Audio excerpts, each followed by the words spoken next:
Assalamualaikum warahmatullahi wabarakatuh. Salam sejahtera untuk kita semua. Apa kabar teman-teman? Semoga selalu dalam lindungan Allah Subhanahu wa taala.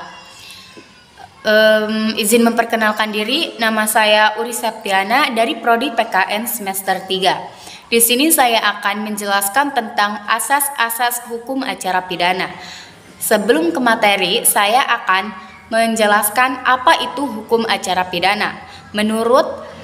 Menurut buku hukum acara pidana tahun 2018 oleh Haji Suyanto, pengertian hukum acara pidana adalah hukum yang mengatur tata cara mempertahankan dan menyelenggarakan hukum pidana material dalam persidangan.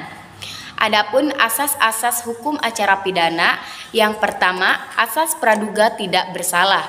Yang kedua, asas legalitas. Yang ketiga, asas perlakuan yang sama di muka hukum. Yang keempat, asas peradilan cepat. Yang kelima, asas peradilan terbuka untuk umum. Yang keenam, asas akusator. Yang ketujuh, asas tersangka atau terdakwa berhak mendapat bantuan hukum. Yang kedelapan, asas oportunitas. Yang kesembilan, asas ganti rugi dan rehabilitasi. Yang ke-10, asas pemeriksaan hakim yang langsung dan lisan. Baiklah, saya akan menjelaskan apa itu asas praduga tidak bersalah. Asas praduga tak bersalah dinyatakan dalam penjelasan umum KUHP butir ketiga huruf C yang berbunyi, setiap orang yang disangka, ditangkap, bukti, dituntut dari atau dihadapkan di muka sidang pengadilan wajib atur tidak ada sampai adanya putusan pengadilan yang menyatakan hukumnya dan mendapatkan hukum tetap. Asas legalitas. Asas legalitas adalah asas hukum acara pidana yang mewajibkan semua perkara harus dipidana sesuai dengan undang-undang yang berlaku. Tersangka atau terdakwa memiliki hak, saksi memiliki hak, dan juga penegak hukum memiliki hak yang telah diatur dalam hukum sehingga tidak bisa bertindak semena-mena. Yang selanjutnya, asas perlakuan yang sama di muka hukum. Asas perlakuan yang sama di muka hukum mewajibkan setiap negara di seluruh dunia untuk tidak mendiskriminasi manusia di pengadilan hukum. Pengadilan hukum tidak boleh membeda-bedakan manusia berdasarkan ras, gender, agama, pandangan politik, kebangsaan, status sosial, dan wajib menegakkan HAM bagi seluruh manusia. Yang selanjutnya, asas peradilan cepat.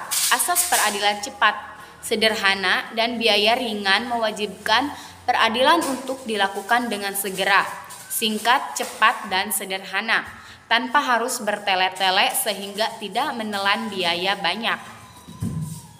Yang selanjutnya, asas peradilan terbuka untuk umum. Asas peradilan terbuka untuk umum ini tercantum dalam KUHP pasal 64 dan pasal 153 ayat 3. Pasal 64 berbunyi, terdakwa berhak untuk diadili di sidang pengadilan yang terbuka untuk umum. Namun, pasal 153 ayat 3 yang berbunyi, untuk keperluan pemeriksaan hakim, ketua sidang membuka sidang dan menyatakan terbuka untuk umum kecuali dalam perkara mengenai kesusilaan atau terdakwanya anak-anak. Yang selanjutnya, asas akusator.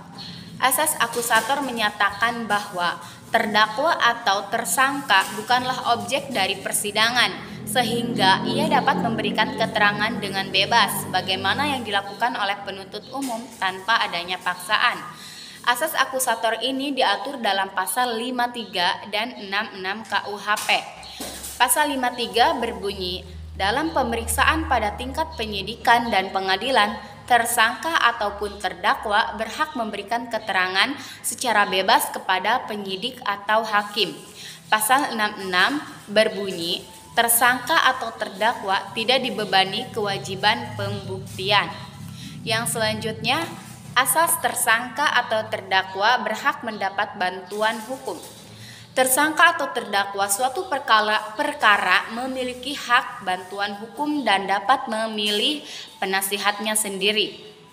Jika tersangka atau terdakwa tidak memiliki penasihatnya sendiri, pejabat yang bersangkutan dalam menunjuk penasihat hukum bagi mereka yang memberikan bantuan secara cuma-cuma. Yang selanjutnya, asas oportunitas. Asas oportunitas dalam hukum acara pidana diatur dalam Undang-Undang Republik Indonesia Nomor 16 Tahun 2004 tentang Kejaksaan Republik Indonesia dalam pasal 35 butir C yang berbunyi mengesampingkan perkara demi umum. Asas oportunitas ini merupakan pengecualian dari asas legalitas, di mana perkara yang dijatuhkan pada tersangka ataupun terdakwa dapat dikesampingkan jika merugikan kepentingan umum. Yang selanjutnya, asas ganti rugi dan rehabilitasi.